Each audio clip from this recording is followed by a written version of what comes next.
This one?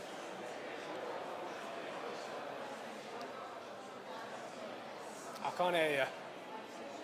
Oh.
One, two.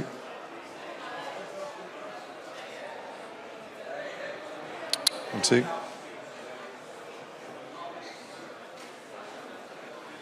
One, two.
One, two.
Don't worry.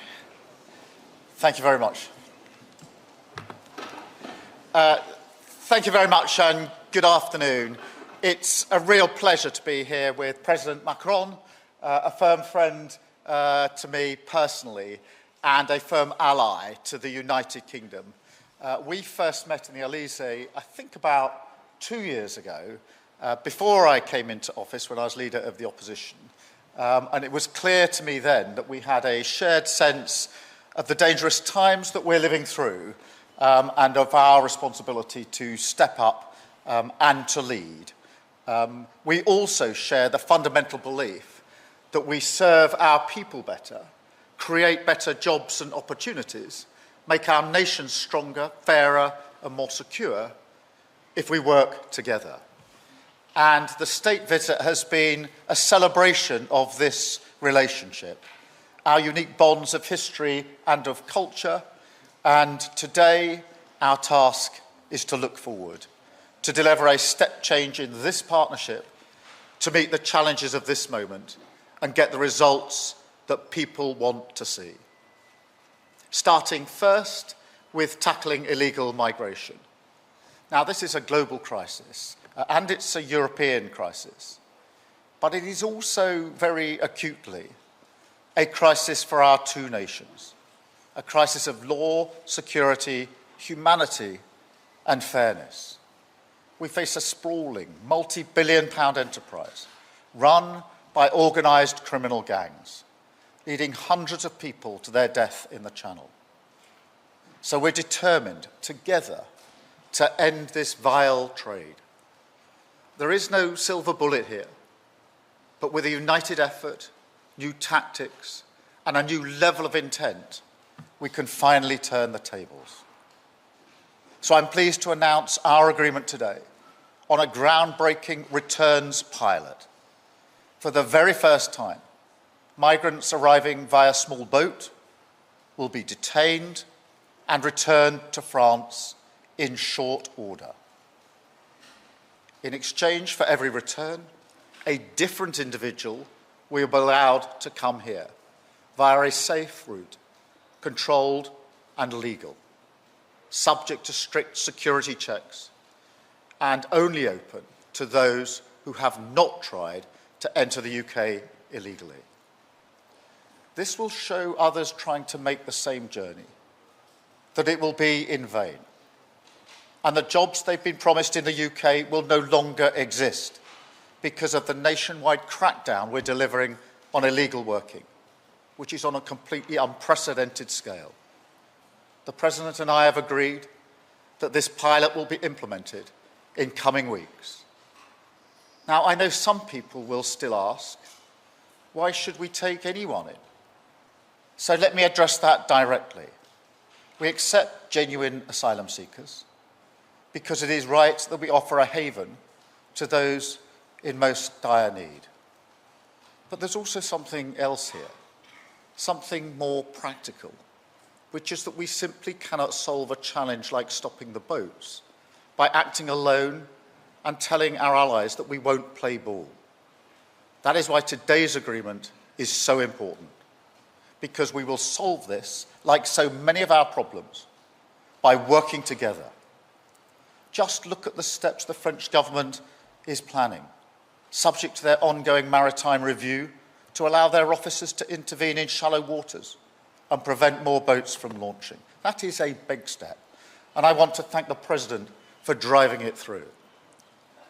So this is our plan together, hard-headed, aggressive action on all fronts to break the gang's business model, secure our borders, and show that by attempting to reach the UK by small boat will only end in failure, detention and return. Second, we've also made real progress today on boosting jobs and growth, building on our new agreement with the EU. We're ambitious for what we can do together as G7 economies, close trading partners and leaders in areas that will dominate in years to come. Together, our countries account for over half of European spending on research and technology.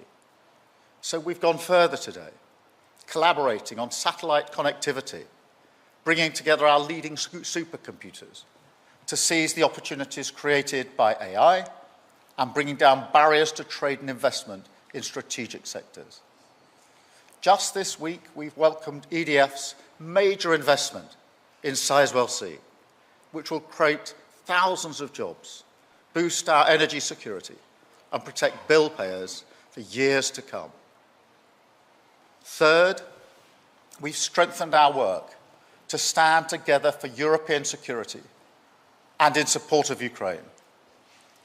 Because I'm clear, the security of the British people starts in Ukraine.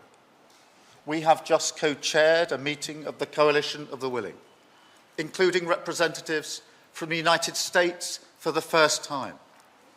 We announced plans for a new multinational force, Ukraine, headquartered in Paris, so that we're ready to support a peace deal when it comes. But while Putin turns his back on peace, we are rallying more support for Ukraine right now to defend their people and force Putin to the table. Now, as Europe's only nuclear powers and as leaders in NATO, we play a vital role in preserving the peace and security on this continent. So today we've updated the historic Lancaster House Treaty to protect our people and our way of work. This is a major modernisation.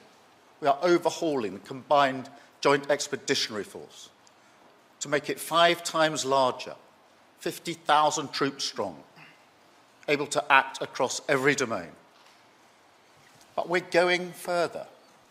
This morning, we signed the Northwood Declaration, confirming for the first time that we are coordinating our independent nuclear deterrence. From today, our adversaries will know that any extreme threat to this continent would prompt a response from our 2 nations. There is no greater demonstration of the importance of this relationship. And while we stand together for our collective defence, we must also deliver a defence dividend for working people. So we've agreed a deeper industrial partnership today to bring our defence industries closer than ever before. We're not just talking about stepping up. On defence, jobs and growth, we're delivering it. Previous governments tried and failed to secure results like this. We can achieve them now because we've taken the time and the care to do the real work, the quiet, serious diplomacy, to build proper relationships which multiply our strength and the opportunities that we enjoy. So, Emmanuel, thank you so much for being here. We represent 2 fiercely proud and independent nations, but by working together, we are delivering for our people, and we're a force for good in a dangerous world. Thank you, Emmanuel, and over to you. Thank you. Merci beaucoup, Monsieur le Premier ministre.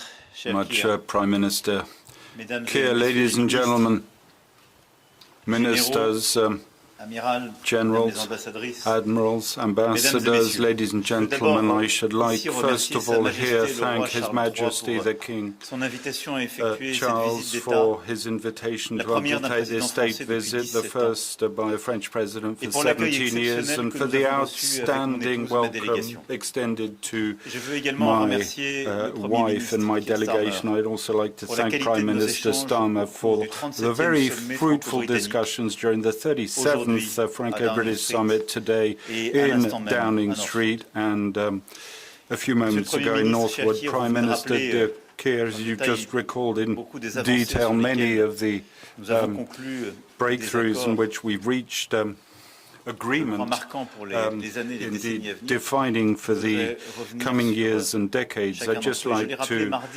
run through each of them. I recalled in Westminster on Tuesday, this state visit recalls the strength of our alliance at the strategic level and the reset around shared interests and common projects for our future.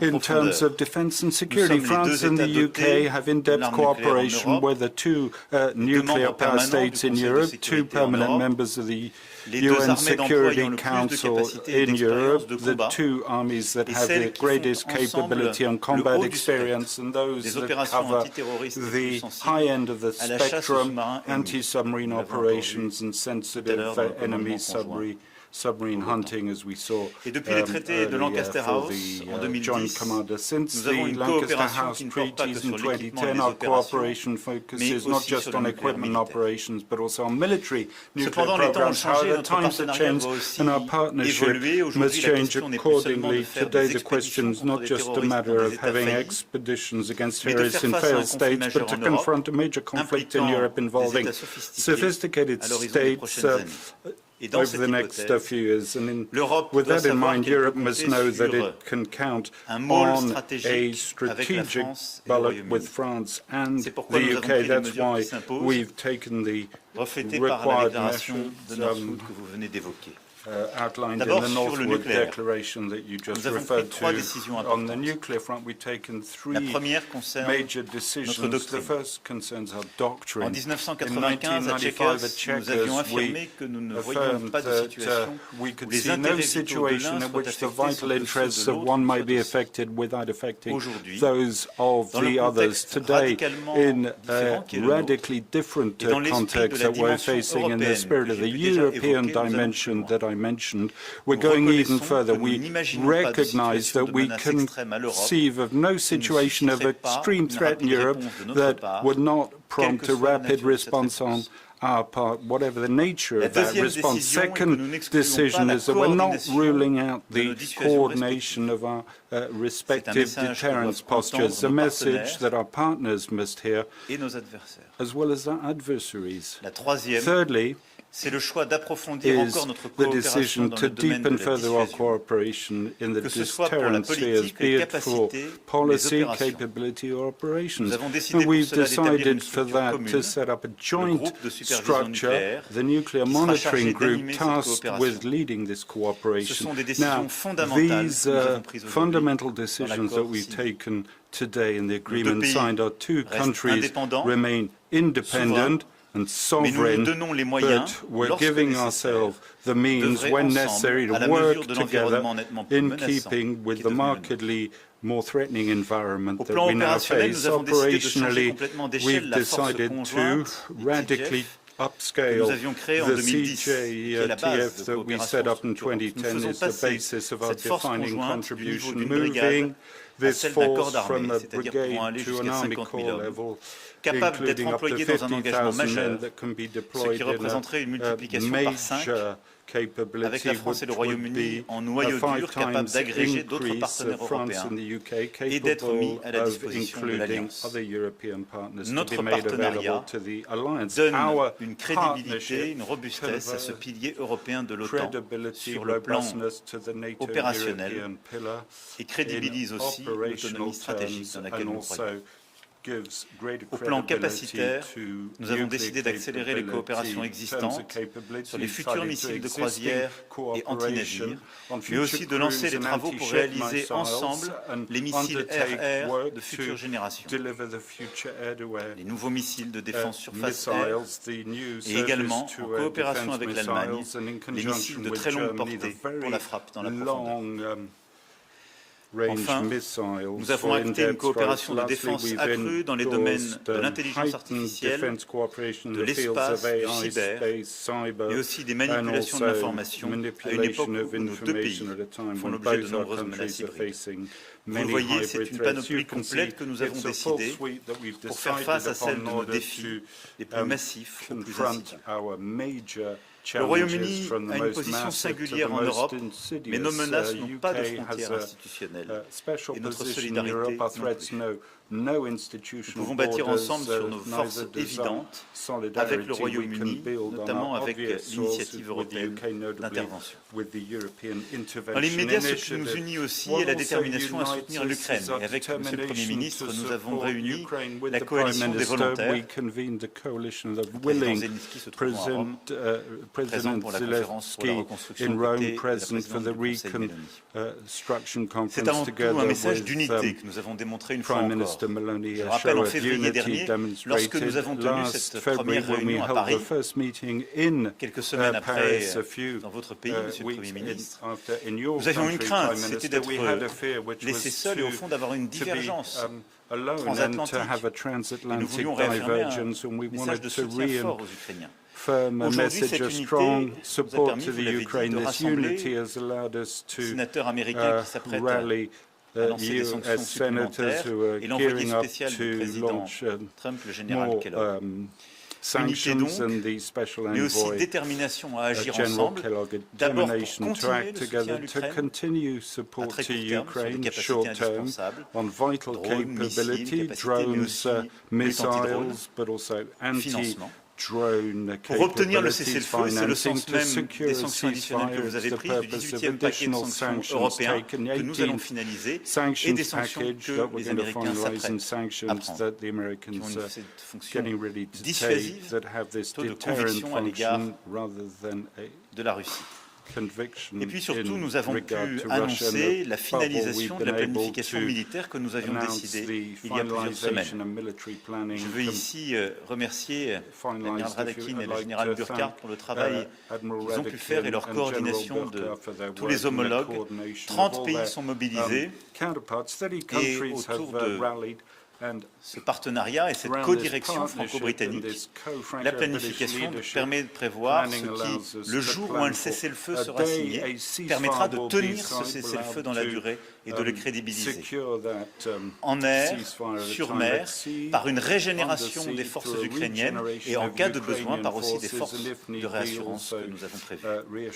Un état-major d'opération est aussi prévu à Paris. 200 planificateurs sont déjà mobilisés. Comme vous le voyez, la question nous était posée il y a encore quelques semaines. Est-ce que votre coalition des volontaires est quelque chose de concret? C'est simple. Ce n'est pas simplement quelque chose de concret. Ce sont des centaines de militaires qui sont déjà mobilisés, c'est un état-major qui est bâti, ce sont des décisions et des planifications déjà prises. Nous sommes convenus de renforcer notre partenariat aussi contre la flotte fantôme russe et pour lutter contre le contournement des sanctions et réduire les revenus pétroliers de la Russie, qui est essentiel dans la période. Au-delà de l'Ukraine, nous avons la même approche sur le Proche et Moyen-Orient, appeler à la cessation des hostilités, à un chemin de paix, mettre fin à l'enchaînement guerrier qui a succédé à l'attaque terroriste du Hamas le 7 octobre 2023. Ensemble, nous avons appelé à un cessez-le-feu à Gaza et à la libération de tous les otages. C'est l'urgence absolue pour mettre fin au calvaire des otages et à celui des Gazaouis. La continuation d'une guerre sans fin et sans objectif stratégique fait peser une menace grave pour la région et pour notre sécurité collective. Elle est aujourd'hui le lieu d'une déshumanisation que rien ne peut justifier. Ensemble, nous savons la nécessité d'offrir un chemin politique. Et je crois à l'avenir de la solution à deux États comme base d'une architecture de sécurité régionale qui permettra à Israël de vivre en paix et en sécurité avec ses voisins.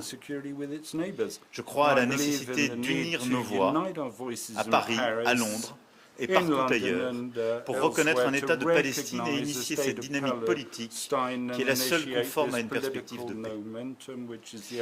Notre sommet a aussi permis d'acter notre convergence retrouvée 9 années après le Brexit, et je soutiens pleinement les efforts du Premier ministre Starmer pour restaurer la confiance, assurer le respect des accords conclus avec l'Union européenne et renforcer ce cadre par des coopérations ciblées et d'intérêt commun.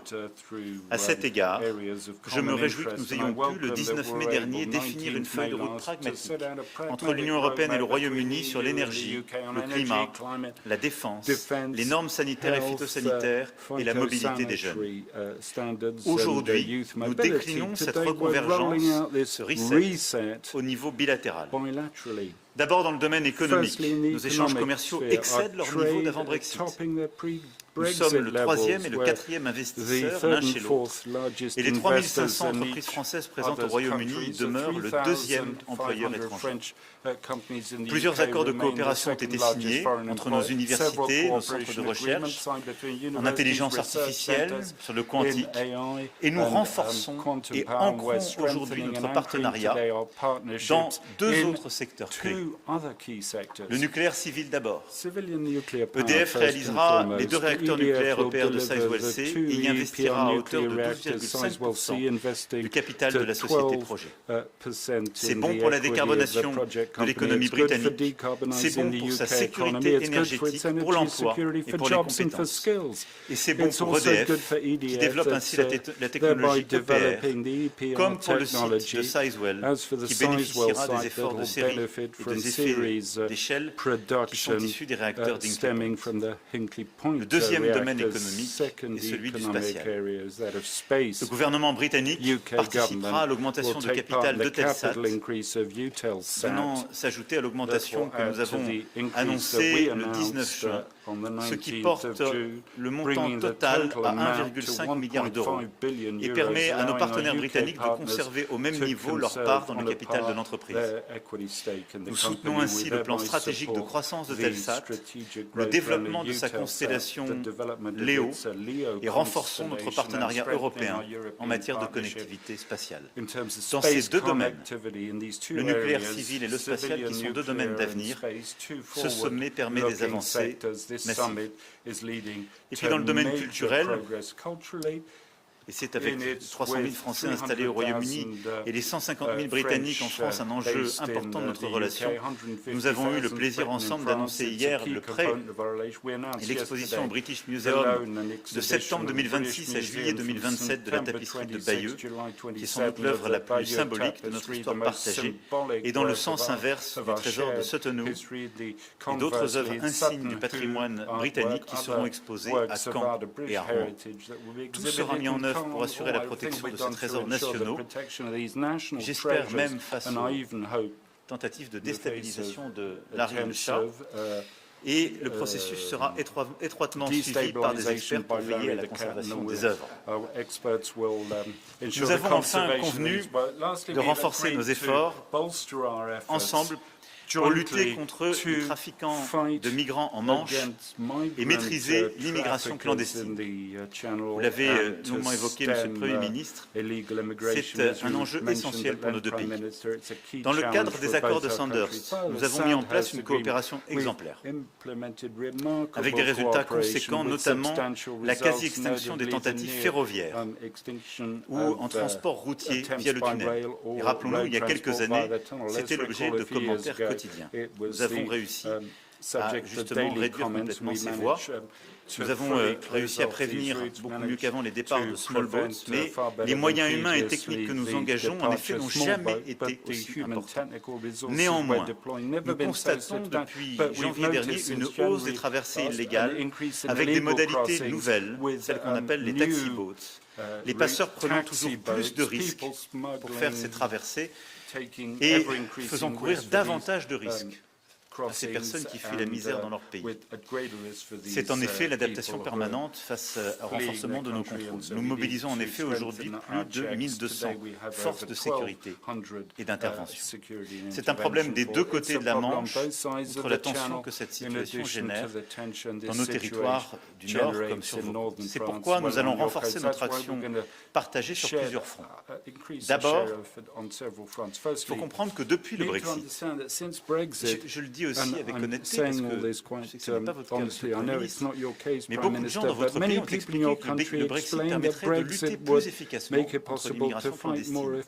Simplement, c'est depuis le Brexit que le Royaume-Uni n'a plus aucun accord migratoire avec l'Union européenne. En effet, il n'existe donc, pour les candidats à la traversée, ni voie d'admission légale alternative, ni dispositif de réadmission à l'issue d'une traversée. Et la situation actuelle crée en réalité une incitation à réaliser la traversée. C'est donc l'exact inverse de ce qu'avaient proposé plutôt promis les Brexiteurs. Nous avons trouvé aujourd'hui, grâce à la proposition de nos ministres de l'Intérieur et à leur travail toutes ces semaines, un accord politique de principe pour tester justement ce projet pilote qui exercera un effet très dissuasif sur le modèle des passeurs et sur les traversées. D'une part, en ouvrant une voie d'admission légale pour des personnes ayant des liens de connexion avec le Royaume-Uni, d'autre part, en prévoyant la réadmission de ceux qui réussissent à traverser, selon le principe du 1 pour 1. L'accord sera signé dès que les procédures de vérification juridique seront achevées, y compris celles de la Commission européenne, qui sont nécessaires s'agissant d'un enjeu lié à une frontière extérieure de l'Union européenne, pour qu'il soit mis en œuvre de la manière la plus rapide. Deuxièmement, concernant la doctrine d'intervention maritime sur laquelle nous travaillons, en effet, elle vise à mieux partager le renseignement, à mieux lutter contre les filières de passeurs et à agir sur la globalité du dispositif maritime, en intégrant étroitement les dimensions relatives à la lutte contre l'immigration clandestine et au sauvetage en mer. Troisièmement, nous allons intensifier notre coopération conjointe vers les pays d'origine et de transit, tout au long des routes migratoires, dans la lutte en amont contre les réseaux de passeurs pour dissuader les départs et agir sur les retours. Nous travaillons sur le début du parcours dans les pays de départ en s'attaquant à la racine du problème, et la task force britannique sur cet enjeu lancé au sommet de 2023 fonctionne à plein, et nous avons eu des premiers résultats avec l'Irak et nous poursuivons avec d'autres pays. Enfin, M. le Premier ministre a confirmé la mobilisation totale de son gouvernement pour traiter justement les facteurs d'attraction de migrants illégaux, notamment en ce qui concerne la lutte contre le travail illégal et le séjour irrégulier. Je l'en remercie vivement et notre sommet de ce matin a permis de revenir sur toutes ces actions. Vous l'avez compris, c'est donc des décisions fortes, nouvelles, en profondeur que nous prenons pour lutter contre ces réseaux et cette immigration clandestine et permettre justement d'assurer pleinement la sécurité dans nos deux pays. Voilà, mesdames et messieurs, ce qu'en complément des propos de M. le Premier ministre, je voulais ici redire. Mais laissez-moi terminer en exprimant toute ma gratitude à votre endroit, Monsieur le Premier ministre, pour ce sommet de décision. Vous l'avez dit, je crois que tout ça, c'est une confiance que nous avons rebâtie plusieurs années après le Brexit. C'est une confiance entre nos gouvernements, entre nos deux nations et entre nous. Et je crois profondément aux actions que nous sommes en train de conduire. Les derniers mois, d'ailleurs, l'ont montré dans la coalition des volontaires que nous avons lancée ensemble. Et je crois que nous montrerons sur tous les sujets que je viens d'évoquer. Et au fond, par ces décisions et ce sommet, nous commençons d'illustrer, de donner un contenu à ce que Sa Majesté le Roi a voulu annoncer il y a quelques jours, cette entente amicale. Nous lui donnons un contenu. Et nous dessinons ensemble cet avenir. Je crois profondément que cette formule est la bonne. C'est pourquoi nous avons décidé de l'adopter et ensemble d'avancer sur ce chemin de l'entente amicale main dans la main. Merci.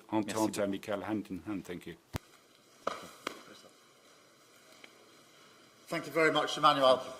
We've now got a number of questions from both the French media and the British media. I'm going to start with Robert Peston, ITV. Robert. Hello, it's Robert Peston, ITV, as you said, Prime Minister. Prime Minister, can a pilot that will see relatively few expulsions each week really have any serious deterrent effect when there are about 800 a week on average currently crossing the Channel? Monsieur le Président, pourquoi est-ce que votre police ne fait pas plus pour empêcher les demandeurs d'asile de traverser la Manche? Après tout, vous avez reçu 700 millions de livres du gouvernement britannique. And then if I may, to both of you, I don't know if this is a lighter note or not. Especially one question, we're on well, the third one, Robert. It'll be very brief. It's become a tradition. I think it's not completely unfair to say that you are sort of members of the slightly beleaguered class of centrist leaders, and I wondered if you'd shared any survival tips with each other.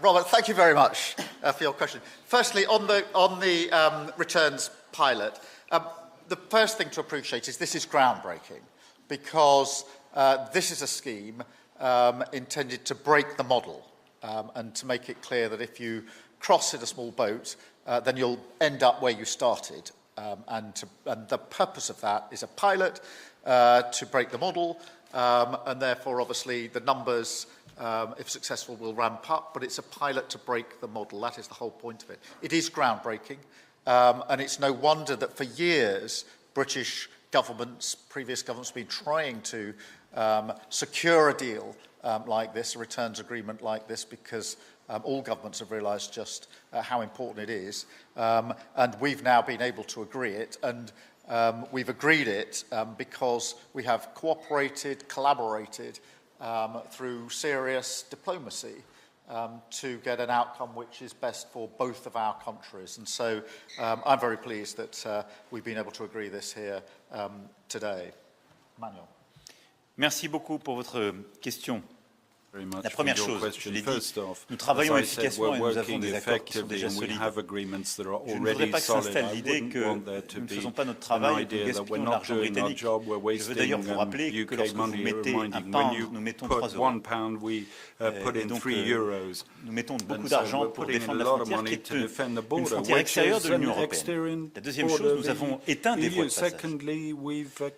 La voie terrestre, la voie ferroviaire et beaucoup réduit celle de ces small boats. Simplement, les passeurs s'adaptent et nous devons adapter notre réponse.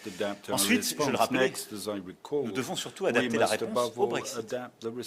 C'est qu'on a vendu au peuple britannique un mensonge, qui est que le problème c'était l'Europe. Simplement, en laissant un vide juridique, le problème c'est devenu Brexit. Et avec votre gouvernement, nous sommes pragmatiques et nous apportons pour la première fois depuis 9 ans une réponse. Une réponse pour permettre que des gens qui ont des liens que vous voulez prendre, qui sont utiles pour votre pays, soient admis légalement, sans prendre le moindre risque, et pour aider à ce retour, justement, avec le principe du 1 pour 1, gens que vous ne voulez pas, qui n'ont pas de retour. Et en faisant nous, c'est toute la difficulté qu'il y a derrière ce projet pilote. C'est aussi pour ça qu'on a tout ce travail avec l'Union européenne, c'est qu'il nous faut faire fonctionner les accords de Dublin. Parce qu'en aucun cas, la France ne va récupérer les gens que vous ne voulez pas, on doit ensuite nous faire fonctionner les accords avec les pays de première entrée. La France ne peut pas devenir le réceptacle des gens à qui vous ne donnez pas l'asile, c'est normal, vous seriez comme nous. Et donc on doit nous faire refonctionner nos accords. C'est pour ça qu'il faut qu'on ait la coopération des Espagnols, des Italiens, des Grecs, et vous nous aider à l'obtenir. Voilà, donc je crois que c'est un bon accord, on fait le travail, on a des résultats, on doit s'adapter, on ne laissera rien faire. Et je le redire ici aussi, ce qu'on a réussi à obtenir par exemple avec l'Irak ces derniers mois ensemble, par notre task force commune, est très important parce qu'à la fin, un tiers des clandestins, des immigrants illégaux qui sont sur l'espace de Schengen sont des gens qui veulent accéder à votre territoire. Et donc, le clé de la réponse, c'est évidemment ce qu'on fait à notre frontière commune. Mais c'est réussir à avoir une gestion préventive avec les pays de départ et réussir à éteindre les raisons pour lesquelles ils veulent traverser. Et donc, exactement ce que votre gouvernement est en train de faire sur les cartes d'identité, sur la lutte contre le travail illégal, parce que c'est la raison pour laquelle ils ne veulent pas l'asile chez nous, d'ailleurs. Ils le veulent chez vous. Voilà, donc on travaille sérieusement, loin de toute démagogie, ce qui me permet de répondre à votre deuxième question, qui est que je crois profondément que notre responsabilité dans ce moment, d'abord c'est de toujours en revenir aux faits, à la science, à la complexité du monde, et d'expliquer ce que nous faisons, et d'expliquer que face à ça, on peut avoir des désaccords politiques, les uns avec les autres, mais qu'il ne faut jamais céder à la tentation des populistes, qui généralement est un déni de science ou un travestissement des faits. C'est ça qui nous distingue. Et ça, je crois que c'est vraiment un cœur de doctrine qu'on ne doit pas abandonner. Ensuite, c'est la conviction que la réponse à nos problèmes, qui sont de plus en plus complexes, passe par la coopération. Une approche européenne, une coopération. Là où les populistes vous ont souvent vendu une réponse qui passe par le repli nationaliste. Est-ce que les problèmes budgétaires, les problèmes d'immigration clandestine, les problèmes de croissance de la Grande-Bretagne d'il y a 9 ans ont été réglés par le Brexit? Non. Ils sont en train d'être réglés par un gouvernement qui veut se réengager avec ses partenaires de confiance et avec l'Europe. Et c'est ça la responsabilité de gouvernements comme les nôtres. Enfin, vous savez, je me suis jamais senti isolé, parce que je me souviens très bien du jour où j'ai été élu.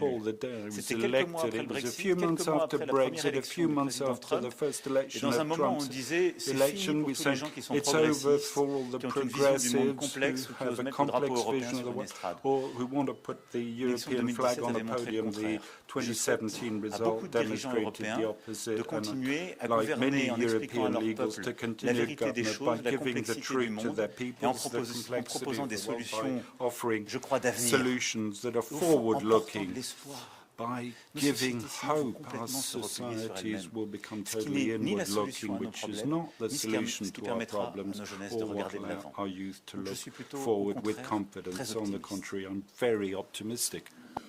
Robert, just on the third bit of your question, it is the mission of this government and my mission to re-engage and to re-establish our place on the global stage through cooperation, serious, a quiet diplomacy to get results for the British public. And that's the way we've gone about our business, and that is exactly how we've come to the agreement we have today on the returns agreement.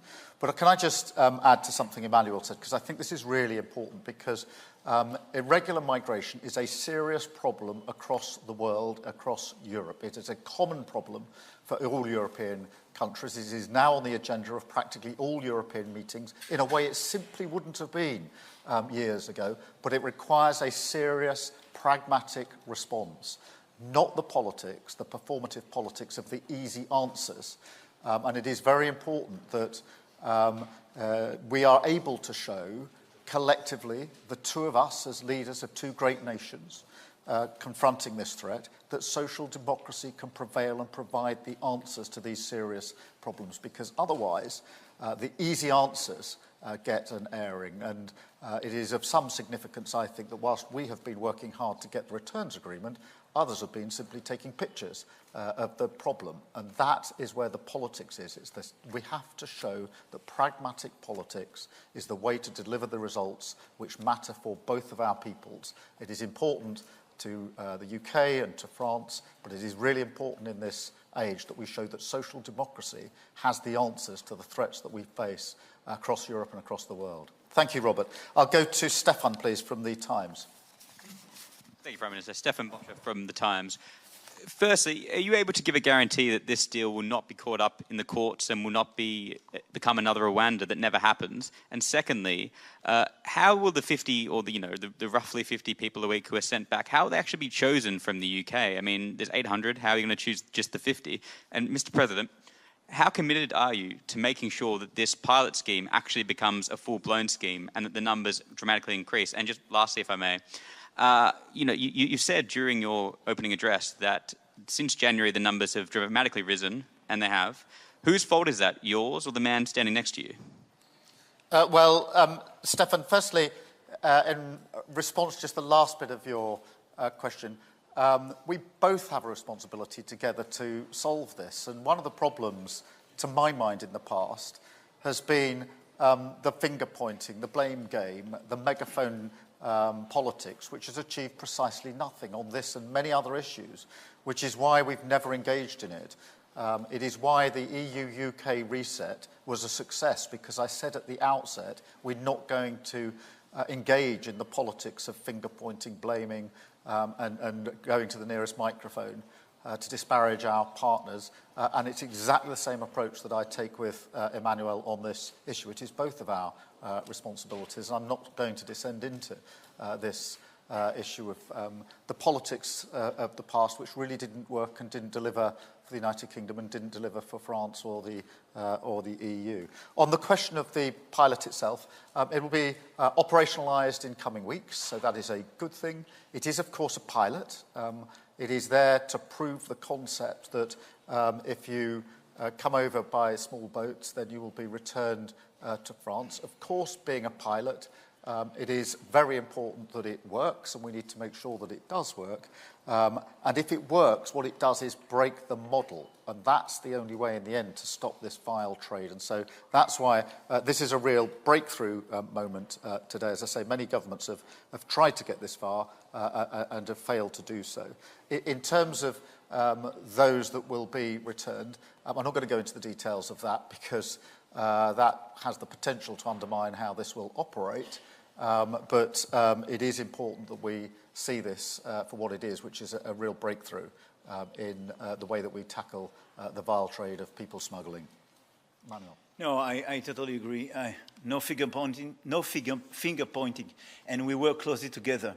And the only way to be efficient is to work together, because you should not underestimate the impact this situation has on the northern part of France. And I think it's very often underestimated in your domestic debates.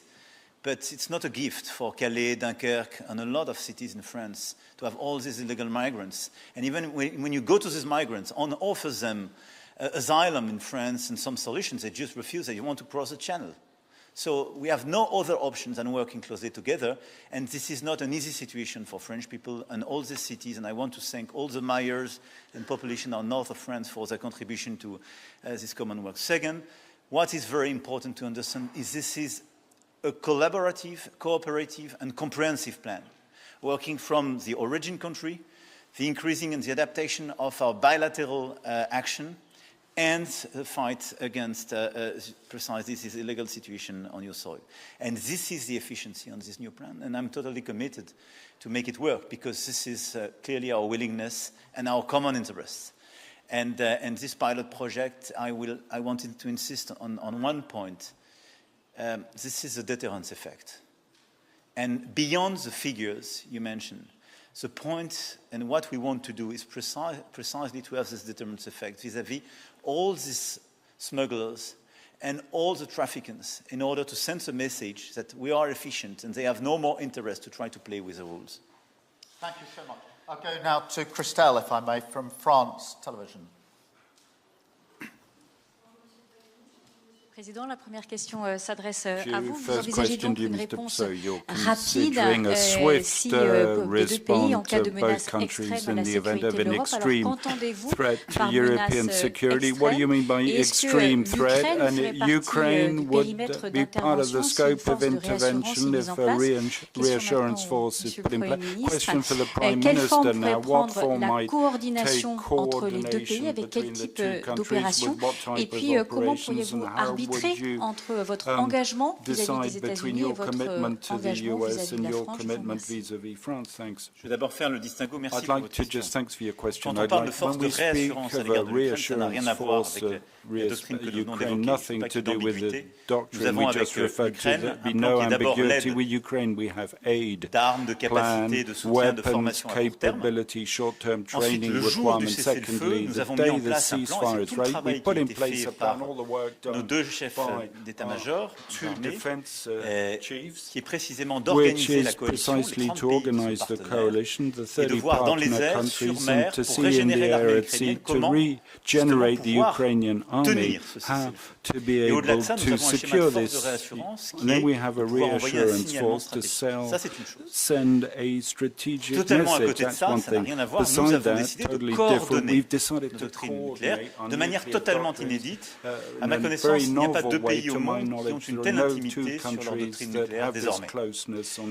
Mais je l'ai dit, d'abord, ceci n'enlève rien à l'ambiguïté stratégique qui va avec notre doctrine nucléaire. Pourquoi je ne répondrai jamais à votre question dans les termes avec lesquels vous l'avez posée? Parce que c'est ce qui va avec l'effet dissuasif et la crédibilité de notre doctrine nucléaire. Ensuite, parce que nous avons décidé d'une coordination, d'échanges stratégiques, de partenariats aussi opérationnels et capacitaires. Mais l'un comme l'autre, nous restons pleinement souverains et indépendants dans le déclenchement et le pilotage de nos capacités nucléaires. Donc je veux vraiment distinguer les sujets, parce que je crois que sinon, ce serait une confusion qui serait nuisible à tout ce qu'on a fait. Ce sont deux exercices totalement distincts, mais au fond, nous expliquons que on a des doctrines, chacun pour ce qui nous concerne. La doctrine française est connue, je l'ai réaffirmée il y a 3 ans sur ce sujet. Mais à côté de ça, on met en place cette coordination qui n'enlève rien à notre indépendance, et ceci est totalement distinct de ce que nous faisons sur l'Ukraine. Thank you very much. Just on the nuclear agreement that we've reached today, it is truly historic. Now, I understand why there's a lot of focus and attention on the irregular migration agreement that we've reached today. That is in itself extremely important. But But I would say the nuclear agreement that we've reached is equally important and significant and historic because we are the two nuclear nations in Europe and we've agreed to take an incredible step forward this morning in relation to how we coordinate our capabilities in support of Europe and in support of NATO. And that is a historic moment for both of our countries, a historic moment for Europe and for the world. And you ask about the US and Europe. I have no doubt in my mind that NATO has been the single most effective military alliance ever, and for decades has allowed us to live in peace. And it is our responsibility not just to look back and celebrate that fact, but to ensure as joint leaders that we take forward and make sure that that is there for many, many years to come. The way to do that, as I've argued many times now, is for Europe to step up and do more. For Europe to do more in its own collective defence. Partly that's to do with financing, of course, and we had the agreement at NATO just 2.5 weeks ago, but it's more than that. It's about coordinating and cooperating. And Emmanuel and I have been talking deeply about this for some time now. How do our two countries show the leadership that is required? That is why we took the step we did with the coalition of the willing, to ensure that Europe could see that there were two countries prepared to step forward on this. We do the same in relation to nuclear, in support of that wider argument on defence across Europe. So, as I say, I absolutely understand, because it's such a huge challenge, why irregular migration is the focus very much of the outcome of this summit. But don't underestimate just how important the nuclear coordination and cooperation is as well in terms of the history of the defence of Europe. Thank you. And I've got Thomas from RTL.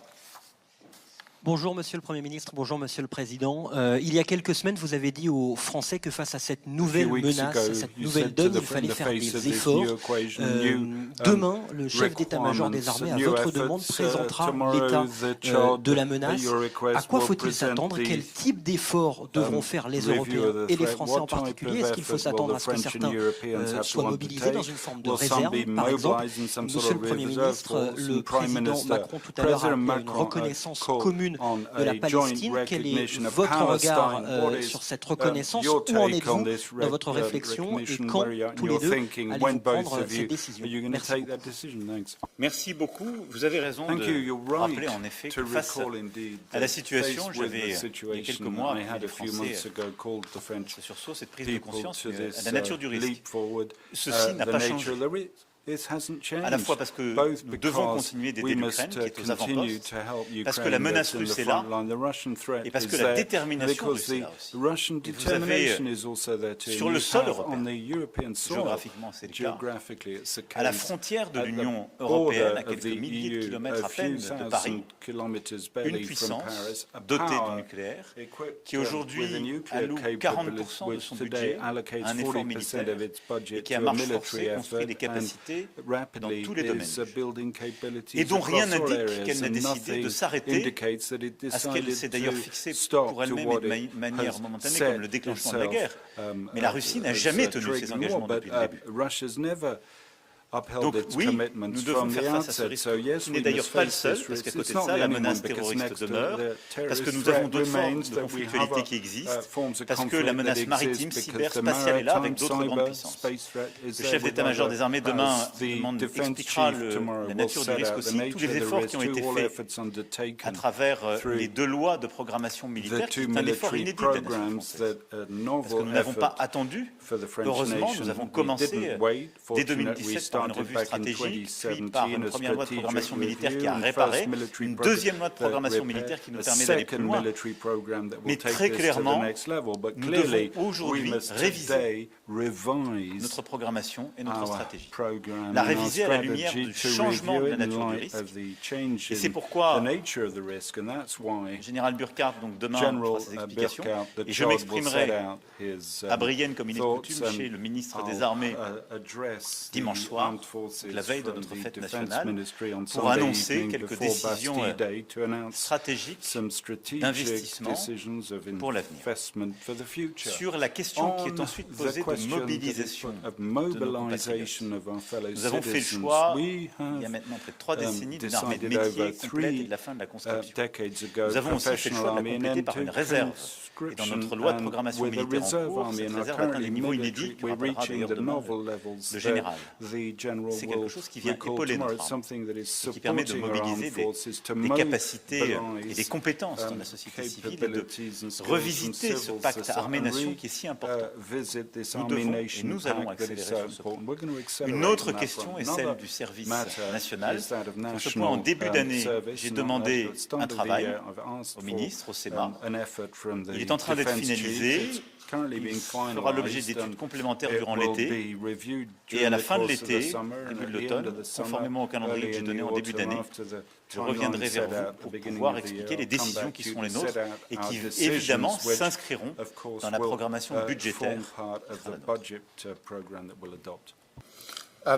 Thank you. Just following on from that, I just want to say a few more words about the Coalition of the Willing, because today we have signed off the mature plans. So we've been in the military planning stage for some months now, intensely amongst a number of countries working together. We have now finalised the plan, ready to be operationalised, and so that's a really important step forward, and I pay tribute to all the planners for having got that work done in that time. I'm absolutely convinced that the work needs to be done now and not after the event of a ceasefire. We've got the headquarters established and up and running in Paris, and there is a command structure in place, which is one of the most important things for any operation. And so that is significant, and I think also significant in the Coalition of the Willing that we had US senators and representation there today. On the separate question of recognition of Palestine, let me start by saying that the situation in Gaza is utterly intolerable. We need a ceasefire.